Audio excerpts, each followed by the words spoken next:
Robert Gravel devait être notre invité hier vers 9h moins quart. Et puis, eh bien, c'est ça. Il n'était pas là. Alors, on se demande encore ce qui s'est passé. Mais comme je vais lui poser la question, je veux savoir la vérité sur cette sombre affaire. Mais comme c'est un improvisateur, la vérité, il va vivre avec. C'est pas le réveil matin, là, Robert. Là. Ça peut pas être le réveil matin. Non, je pense que j'attendais une confirmation de notre relationniste. Et puis, Ah, puis, d'accord. non, je suis très pris en pensée de ce temps-là. Oui? Oui, oui, Qu'est-ce oui. qui te préoccupe comme ça? Ben, les spectacles qu'on monte, les folies qu'on fait, et puis... non, ça me gruge le cerveau un peu. Et puis, je me suis vraiment levé hier matin en pensant à autre chose.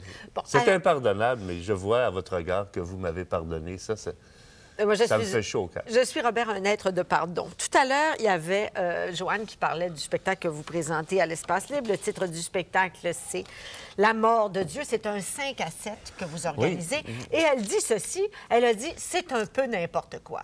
Oui. Oui, elle a dit ça, c'est dur, ça. Oui, mais là, c'est nous autres. Nous, c'est notre mission de faire des choses comme ça, hein? De faire un peu n'importe quoi. Il faut dire que ça s'inscrit dans le cadre de nos ateliers. D'accord. Ça, ce sont des... Généralement, on fait des folies, des pièces de théâtre qui sont des pièces de recherche, qui sont assez flyées, mais on charge un prix d'entrée. Là, dans le cadre des ateliers, normalement, c'est encore plus flyé.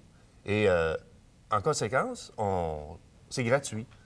Alors là, elle a vu un spectacle dans le cadre de nos ateliers. Donc, on convie des gens à un 5 à 7. On trouve ça un petit peu original. On fouille. On essaie de trouver au cours de la journée d'autres endroits au niveau des heures, des endroits différents que le soir, tout le temps, un spectacle à 8 h, à 8h30. Là, on étudie la possibilité des 5 à 7 comme éventuellement... Mais ça, c'est déjà fait, ça, de toute manière. Bien, je crois qu'à la Place des Arts, là, on offre un spectacle à la sortie des bureaux où les gens pouvaient aller voir une petite pièce. C'est possible. Il y a des spectacles le midi. Puis, éventuellement, on en fera le matin avant, vers 6 h le matin. Alors, la grosse expérience là-dedans, c'était l'heure de présentation de l'objet. En partie. D'accord. En partie. Théâtre expérimental, nouveau théâtre expérimental, c'est un vocable sérieux. Hein? Or, on a l'impression que de plus en plus, vous faites de moins en moins et que vous dites, on va faire n'importe quoi, puis ça va être ça notre affaire. Non, on ne fait pas n'importe quoi. Bon, alors expliquez-moi. Bien, on s'est penché sur un phénomène qui s'appelle, qu'on a intitulé la mort de Dieu. En cette fin de siècle, Dieu disparaît. Dieu disparaît, il est absent, il abandonne l'homme à lui-même, qui est obligé de s'inventer une morale et une éthique. Alors, c'est un problème très important. On se penche là-dessus. Bon, évidemment, avec l'humour qui nous caractérise. On a une approche un peu tongue in the cheek. Mais on propose des tableaux, des images, des sketchs aux gens et qui, pensons-nous, va les faire réfléchir là-dessus. Bon, évidemment, nous autres, notre but, c'est pas de faire des numéros efficaces. Efficace dans le sens, on apprend à écrire des choses, on apprend à écrire des sketchs ou des pièces de théâtre. Il y a une façon de faire ça qui est, d'une certaine façon, conventionnelle. Oui. Hein? Les gens s'attendent, quand tu vas voir un sketch, à rire à tel endroit. C'est construit de telle façon. Nous, notre travail consiste un peu à briser ces conventions-là. Donc, là-dedans, il y a des choses qui peuvent apparaître plates, être n'importe quoi. Mais c'est pensé. C'est songé derrière. C'est du n'importe quoi voulu et songé. Ah oui, bien sûr, bien sûr. D'accord. Ouais. Mais de quelle manière, parce qu'un théâtre expérimental, j'imagine qu'il y a une espèce de volonté de faire évoluer le théâtre vers quelque chose de différent. Je crois que c'est pour ça. Oui, il faut proposer une voie alternative aux spectateurs. Alors, les spectateurs vont voir des pièces de théâtre. Nous, c'est de les faire réfléchir sur une autre voie. Avez-vous l'impression d'avoir fait évoluer un peu le théâtre? Nous, certainement, oui? certainement, bien certainement. De quelle manière? Ah, il y a des gens qui ont des audaces maintenant qu'ils n'auraient pas eu s'ils n'avaient pas vu nos shows et s'ils n'avaient pas joué surtout dans nos pièces. Les gens qui viennent jouer au théâtre expérimental en sortent beaucoup plus baveux.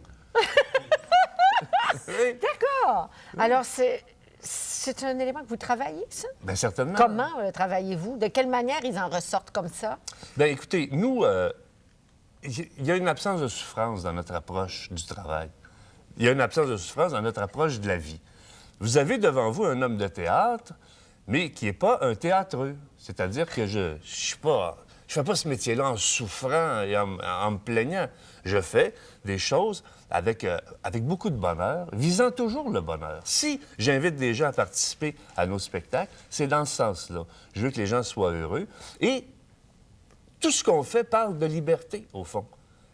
Je veux que les spectateurs qui viennent voir nos shows disent, bien, les audaces qu'ils ont me font avancer, moi. Et j'en ressors un peu plus libre qu'avant. Ça se passe souvent au niveau de l'inconscient. Oui. Mais c'est vraiment le but ultime de ça, c'est ça, ça parle de liberté. Rapidement, si un metteur en scène vous demande de jouer dans un théâtre traditionnel, un rôle dans Hamlet, de quelle manière allez-vous être plus baveux dans votre interprétation? D'abord, je vais travailler en interaction avec le metteur en scène. Je vais être à son service tout à fait. Mais s'il me demande à moi, il demande un package deal, c'est-à-dire un acteur qui aborde les choses avec des angles différents des fois. Et voilà. Merci, Raphaël Gravel. Alors, c'est un 5 à 7. C'est du 12 au 23 décembre. L'entrée est libre et vous allez avoir l'occasion de réfléchir sur la mort de Dieu, A Tongue in the Cheek.